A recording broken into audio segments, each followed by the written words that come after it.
boys and girls, are you sitting comfortably? I'm about to read you a book, and today's book is Time for a Hug.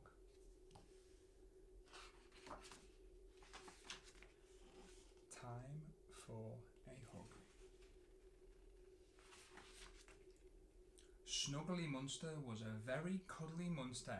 He had soft fur and strong arms, perfect for giving warm, lovable, fun, squeezy, huggable hugs. Snuggle loved to hug everyone he met. He hugged small monsters, he hugged tall ones, he hugged sad monsters, and he hugged happy ones. Hugging is the best fun in the world, thought Snuggly.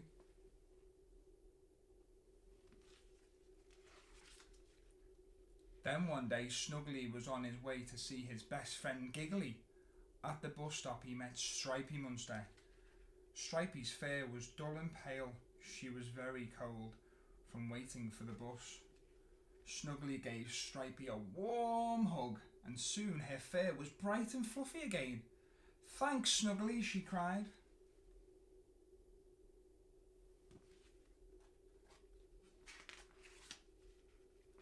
At last the bus arrived and Snuggly got on. He saw Noisy Munster looking sad. "I've lost my voice," said Noisy in a tiny whisper. Snuggly gave Noisy a big hug to cheer him up. Noisy was so pleased he forgot that he was sad. "Thank you, Snuggly," he whispered.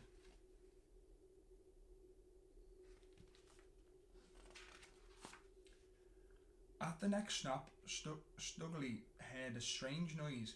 He saw a little bouncy monster on the road. He bounced into the lamppost and bumped his knee.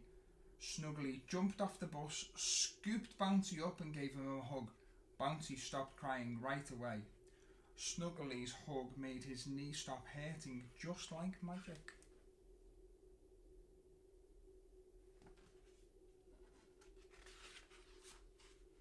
At last Snuggly arrived at Giggly's house. He couldn't wait to give his friend a hug, and he pressed on the doorbell. Ding dong! Ding dong! Snuggly waited and waited, but no one answered the door. Suddenly Snuggly heard giggling sounds coming from the back garden. He peeped over the fence and saw his best friend Giggly playing with someone new.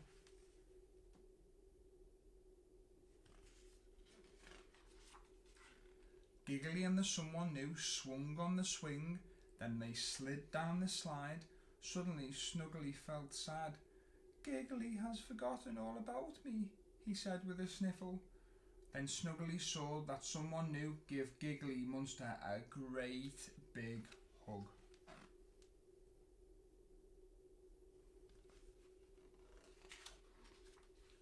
Snuggly's happiness vanished, and big watery tears dribbled down his face and onto his fur. "Giggly Munster's got a new best friend," he wailed. Suddenly Snuggly sobbed and sobbed. Munster tears came drip, drop, plip, plop. Snuggly Munster made such a noise that Stripey, Bouncy and Noisy came running. "What's the matter?" they asked. Poor Snuggly upset. Just then Giggly and the someone new came out of the garden. They wanted to know why Snuggly Munster was crying too. Snuggly Munster pointed at the someone new and said, "Giggly's got a new best friend." Then Snuggly Munster started crying all over again. Big fat tears splashed into puddles on the ground. Giggly explained that the someone new was his cousin, Funny Munster. "You're my only best friend, Snuggly," he said.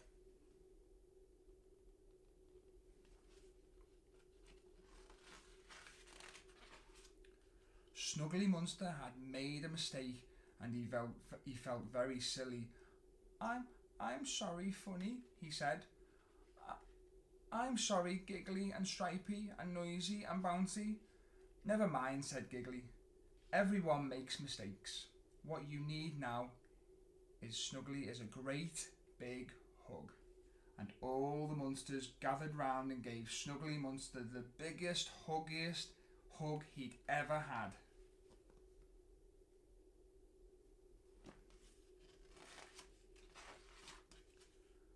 "That was lovely," said Snuggly Munster. All his tears dried up and suddenly he felt happy again. "Come on everyone," said Giggly. "Let's all play in the garden." The Munsters had fun all afternoon playing lots of games, and Snuggly was back to his old self.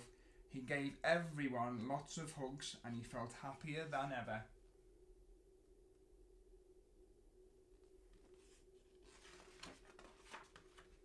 That night, Snuggly Munster cuddled up in bed with his teddy and he remembered the lovely hug from all his Munster friends. "I love giving hugs, but I love getting them too," thought Snuggly.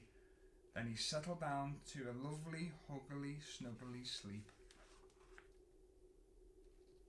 I hope you enjoyed that book, boys and girls, and I'll see you next time where I read you another lovely book. Bye for now.